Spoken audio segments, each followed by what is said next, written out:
Goods and service tax ICSC class 10 का एक question है। यहाँ पे क्वेश्चन को पढ़ो। The marked price of an article is 12,500. A dealer in Kolkata sells the article to a consumer in the same city okay at a profit of 8%। मतलब जो कोलकाता का डीलर है वह ये वाला जो आर्टिकल है जिसका मार्क्ड प्राइस है 12,500, इसको उसी शहर का एक कंज्यूमर है उसको बेचा है और उसका प्रॉफिट आया है 8%।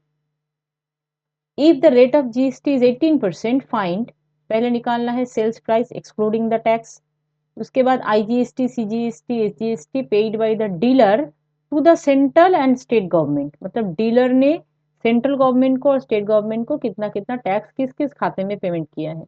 The amount which the consumer page for the article. ये 3 यहाँ पे क्वेश्चन है। ठीक है, अब प्रोसेस को समझते हैं। जो डीलर है वो कोलकाता का है और वो जो कंज्यूमर है वो भी सेम सिटी का है, मतलब वो भी कोलकाता से ही बिलोंग करता है।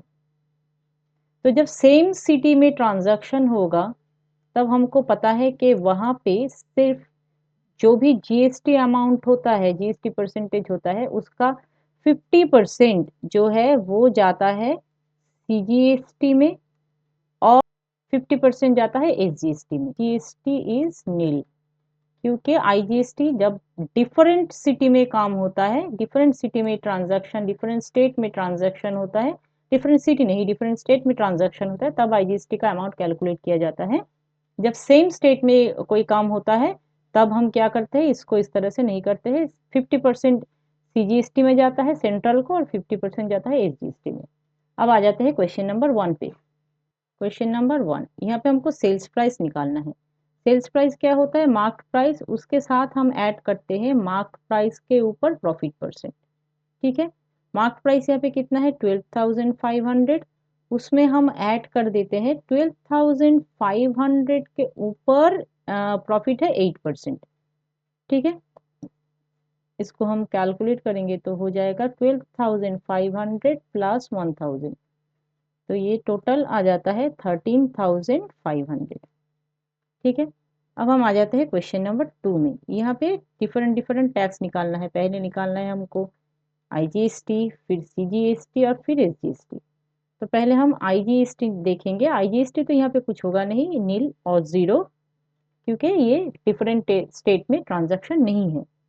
फिर आ जाते हैं हम सीजीएसटी, एसजीएसटी। पहले हम निकालेंगे सीजीएसटी। सीजीएसटी कितना होगा? टोटल जो सेल्स प्राइस है, अभी देखो उसके ऊपर 50% तो सेंट्रल का होगा ना।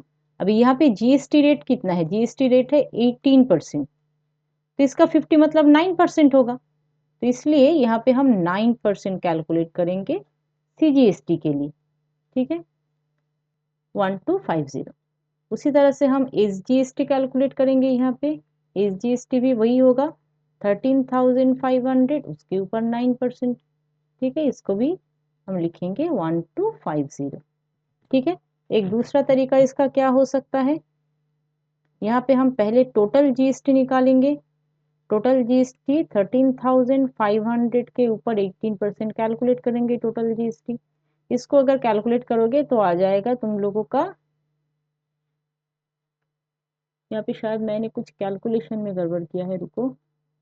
हाँ, यहाँ ये इतना ये नहीं होगा, 1215 होगा, क्योंकि यहाँ पे गलत आ रहा है फिर, और ये भी 1215 होगा। ठीक है, तो इसका अमाउंट कितना आएगा हम लोगों को देख के कैलकुलेट करना होगा, 2430।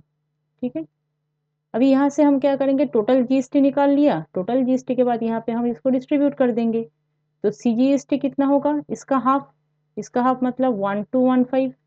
उसी तरह से एसजीएसटी कितना होगा? एसजीएसटी होगा इसका हाफ मतलब 1215। ठीक है, ये हो गया दूसरा क्वेश्चन। अब आते हैं तीसरे क्वेश्चन पे। द अमाउंट विच कंज्यूमर्स पे, द टोटल अमाउंट पेड, यहाँ पे हम कर देते हैं टोटल अमाउंट पेड। टोटल फिर कितना अमाउंट पेड होगा? जो प्रोडक्ट का कॉस्ट है 13,500, उसके साथ जीएसटी। अब जीएसटी इंडिविजुअल ये भी कर सकते हैं, 1215 ऐड कर सकते हैं, या फिर डायरेक्ट इसको टोटल ऐड कर सकते हैं 2430। तो फिर यहाँ पे अमाउंट कितना आएगा टोटल करने से? हो गया 03951। ठीक है, so this is the final answer.